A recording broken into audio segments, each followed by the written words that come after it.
ಆ ಹುಕ್ಕೇರಿ ಭಾಗದಲ್ಲಿ ಏನು ರೈತರು ಪ್ರತಿಭಟನೆ ಮಾಡ್ತಾ ಇದ್ರು, ಇದು ವಿಷಯ ತಿಳಿದು ನಾನು ಈ ಹುಕ್ಕೇರಿಗೆ ಬಂದೆ.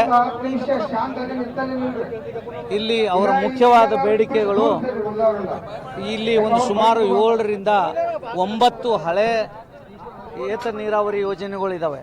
ಅವು ಏನಾಗಿದ್ದಾವೆ, 20 ರಿಂದ 25 ವರ್ಷ ಹಳೇದಾಗಿದ್ದು, ಅವು ಮೋಟರ್ ಆಗಿರ್ಬೋದು, ಅದ್ರ ಕೆನಾಲು ಪೈಪ್ಸು ಅದೆಲ್ಲ ನಿರ್ವಹಣೆ ಮಾಡದೇ ಇರೋದರಿಂದ ಹಾಳಾಗಿರೋದು ಕಂಡು ಬಂದಿದ್ದು. ಇದು ಒಂದು ಒತ್ತಾಯ. ಇನ್ನೊಂದು 2 ಅವ್ರದ್ದು ಮಲ್ಲಿಕಾರ್ಜುನ ಏತ ನೀರಾವರಿ ಮತ್ತು ಈ ಶಿಪೂರ್ ಹಡಲಗಾರ ಏತ ನೀರಾವರಿ 2 ಯೋಜನೆಗಳನ್ನು ಅನುಷ್ಠಾನ ಮಾಡಬೇಕು ಅಂತ ಅವರ ಮುಖ್ಯವಾದ ಬೇಡಿಕೆಗಳಾಗಿತ್ತು. ಇದರಲ್ಲಿ ಇದು ಮಲ್ಲಿಕಾರ್ಜುನ ಏತ ನೀರಾವರಿ ಯೋಜನೆ 780 ಕೋಟಿಗಳಿಗೆ ನಾವು ಏನು ಈ ಯೋಜನಾ ವರದಿ ತಯಾರಿಸಿ ಸರ್ಕಾರಕ್ಕೆ ಸಲ್ಲಿಸಿದ್ವಿ. ಆದರೆ ಅದರಲ್ಲಿ ಆ ನದಿ ಏನು ನಾವು ಸುಲ್ತಾನ್ಪುರ ಹತ್ರ ಹಿರಣ್ಯಕೇಶಿ ನದಿಯಿಂದ ನೀರನ್ನು ಎತ್ತಬೇಕು ಅಂತ ಏನು ಯೋಜನಾ ವರದಿ ತಯಾರಿಸಿದ್ವಿ. ಆ ನದಿನಲ್ಲಿ 0.61 TMC ಅವಶ್ಯಕ ನೀರು ಲಭ್ಯವಿಲ್ಲ ಅಂತ ಅದನ್ನು ಮರುಪರಿಶೀಲನೆಗೆ ಸಲ್ಲಿಸಿರೋದ್ರಿಂದ ಅದನ್ನು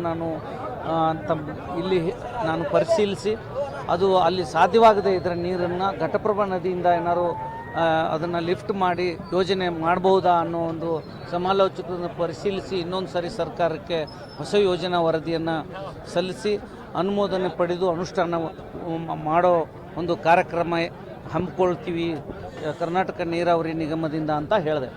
ಉಳಿದಂತೆ 7 ರಿಂದ 9 ಯೋಜನೆಗಳನ್ನು ಏನಿದ್ದಾವೆ ಅವು ಆಲ್ರೆಡಿ ಹಿಂದಿನ ಅವಧಿನಲ್ಲಿ ಸುಮಾರು ದಿನಗಳ ಹಿಂದೆಯೇ ಮಂಜೂರಾಗಿದ್ದು ಅವುಗಳನ್ನು ನಾವು ಎಸ್ಟಿಮೇಟ್ಸ್ ಎಲ್ಲ ರೆಡಿ ಮಾಡಿ ಅನುಮೋದನೆಗೆ ಸರ್ಕಾರದ ಆಡಳಿತಾತ್ಮಕ ಅನುಮೋದನೆಗೆ ಸಲ್ಲಿಸಿದ್ದೀವಿ.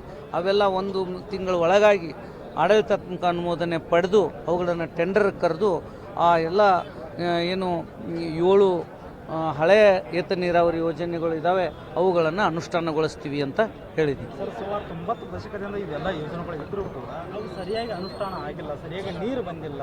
ಅಂದರೆ ಇಲ್ಲಿರ್ತಕ್ಕಂಥ ಅಧಿಕಾರಿಗಳು ಎಷ್ಟರ ಮಟ್ಟಿಗೆ ಅಂದ್ರೆ ವ್ಯವಸ್ಥಿತವಾಗಿ ಇದು ಮಾಡಿದ್ದಾರೆ ಅಲ್ಲ, ಇದು ನೀವು ಕೇಳಿದಾಗ ಅಧಿಕಾರಿಗಳು ಅಂತ ಅಲ್ಲ, ಅಧಿಕಾರಿಗಳ ಕೊರತೆ ಇದೆ, ಅದು ನಿಜ ಒಪ್ಕೋಬೇಕು. ಯಾಕಂದರೆ ಈ ಕಡೆ ಭಾಗದಲ್ಲಿ ಅಧಿಕಾರಿಗಳು ಹೆಚ್ಚಿನ ದಿನಗಳವರೆಗೆ ಇಲ್ಲಿ ಸೇವೆಗೆ ಬರೋದಿಲ್ಲ.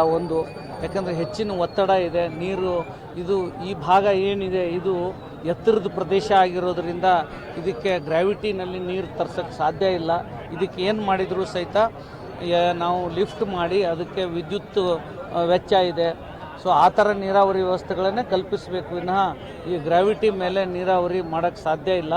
ಸೊ ಈಗ ನಮ್ಮಿಂದ ಕರ್ನಾಟಕ ನೀರಾವರಿ ನಿಗಮದಿಂದ ಎಲ್ಲ ಪ್ರಯತ್ನಗಳು ಇರೋ ಏತ ನೀರಾವರಿಗಳನ್ನು ಸರಿ ಮಾಡೋದು ಮತ್ತು ಹೊಸದಾಗಿ ಏತ ನೀರಾವರಿಗಳನ್ನು ಮಾಡೋ ಒಂದು ಯೋಚನೆ ಇದೆ. ಸುಮಾರು 60ಕ್ಕೂ ಅಧಿಕ ಹಳ್ಳಿಗಳಲ್ಲಿ ಸರ್ ಕುಡಿಯುವ ನೀರಿನ ವ್ಯವಸ್ಥೆ, ಕುಡಿಯುವ ನೀರಿನ ವ್ಯವಸ್ಥೆಗೆ ಏನಾದ್ರು ಕುಡಿಯುವ ನೀರಿನ ಇಲಾಖೆಯವರು ನಮಗೆ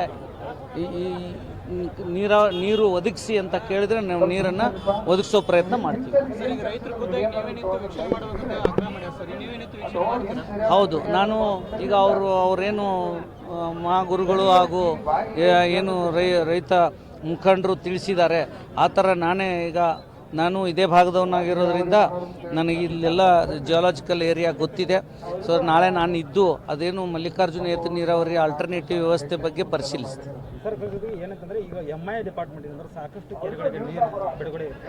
MI ಡಿಪಾರ್ಟ್ಮೆಂಟ್ ನಮಗೆ ಸಂಬಂಧಿಸಿದ್ದಲ್ಲ. ಸರಿ, ಕುಡಿಯುವ ನೀರಾವರಿ ಕ್ವಿಕ್ಕಾಗಿ ಮಾಡಬೇಕಂತ ಆಗ್ರಹ ಮಾಡಿದ್ರು. ಅದ್ರ ಬಗ್ಗೆ ಕುಡಿಯೋ ನೀರಿನ ಇಲಾಖೆ ಏನು ಸಂಪರ್ಕಿಸ್ಬೋದು. ಕುಡಿಯೋ ನೀರಿನ ಇಲಾಖೆ ಏನಾದ್ರು ನೀರಿಲ್ಲ ಅಂತ ಹೇಳಿದರೆ ನಮ್ಮಿಂದ ಏನಾದ್ರು ನೀರು ಒದಗಿಸೋಕ್ಕೆ ನಾವು ಪ್ರಯತ್ನ ಮಾಡ್ತೀವಿ. ಭೇಟಿಗೆ ನಾವು ಅವಕಾಶ ಮಾಡಿಕೊಡ್ತೀವಿ ಅಂತ ಹೇಳಿದ್ವಿ.